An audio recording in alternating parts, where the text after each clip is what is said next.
খুলনার 0 পয়েন্টে এবার ঝটিকা মিছিল করেছেন আওয়ামী লীগের নেতাকর্মীরা।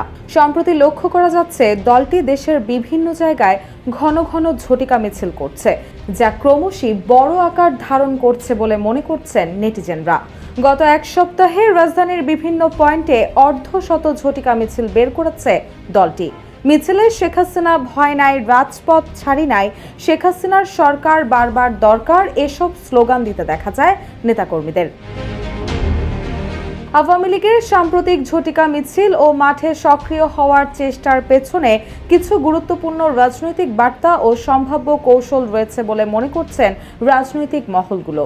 নেটিজেনদের ধারণা, সরকার থেকে ক্ষমতাচ্যুত হওয়ার পর দলটি জনসমক্ষে নিজেদের অস্তিত্ব ও শক্তি টিকিয়ে রাখতে চাইছে। ঘন ঘন রাস্তায় বের হয়ে মিছিল সমাবেশ করার অর্থ হলো তারা এখনো মাঠে আছে।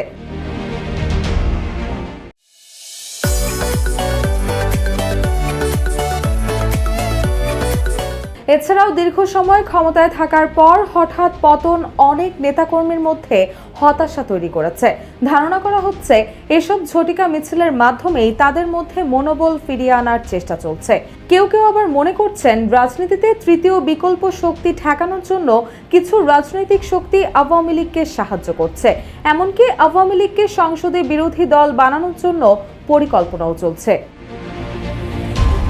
এদিকে আওয়ামী লীগের এভাবে ফের সরব হওয়া নিয়ে ক্ষুব্ধ প্রতিক্রিয়া ব্যক্ত করে জাতীয় নাগরিক পার্টির মুখ্য সংগঠক হাসনাত আব্দুল্লাহ শুক্রবার ফেসবুকে নিজের ভেরিফাইড প্রোফাইলে লেখা এক পোস্টে বলেন, যেদিন থেকে আমাদের আওয়ামী বিরোধী অবস্থান এবং কম্প্রোমাইজের রাজনীতির বিরোধিতাকে শিষ্টাচার বহির্ভূত বলা শুরু হয়েছে, সেদিন থেকেই আওয়ামী লীগের মিছিল বড় হতে শুরু করেছে।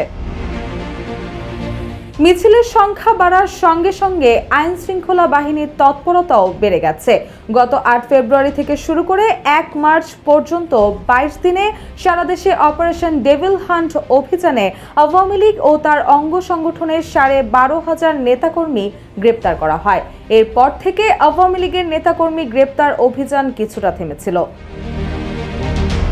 ছাত্র জনতার নজিরবিহীন গণ অভ্যুত্থানের মুখে ক্ষমতাচ্যুত হওয়ার মাত্র 8 মাসের মাথায় আওয়ামী লীগের এই সক্রিয় হওয়া এবং ভয়ভীতি উপেক্ষা করে রাজপথে প্রকাশ্যে ঝটিকা মিছিল করা নিয়ে নানান প্রশ্নের জন্ম দিয়েছে।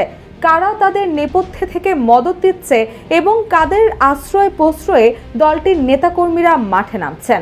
বিশ্লেষকরা বলছেন, প্রশাসনের মধ্য থেকে সবুজ সংকেত না থাকলে দলটির মাঠে নামার কথা নয়।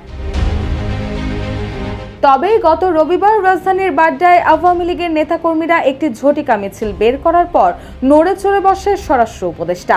2 শতাধিক নেতাকর্মী অংশগ্রহণের মাধ্যমে প্রায় আধা ঘন্টা ধরে এই মিছিল করার পর স্বরাষ্ট্র মন্ত্রণালয়ে ব্যাপক প্রতিক্রিয়া হয়। এরপরই আওয়ামী লীগের মিছিলের প্রতি পুলিশকে কঠোর হওয়ার নির্দেশ দেওয়া হয়। স্বরাষ্ট্র উপদেষ্টা লেফটেন্যান্ট জেনারেল মোহাম্মদ জাহাঙ্গীর আলম চৌধুরী বলেন, ভবিষ্যতে যাতে মিছিল না হতে পারে সে ব্যাপারে পুলিশকে নির্দেশনা দেওয়া হয়েছে। এটা কন্ট্রোল না করতে পারলে তাদের বিরুদ্ধে ব্যবস্থা নেওয়া হবে। রুশা সুর, জয় জয় দিন।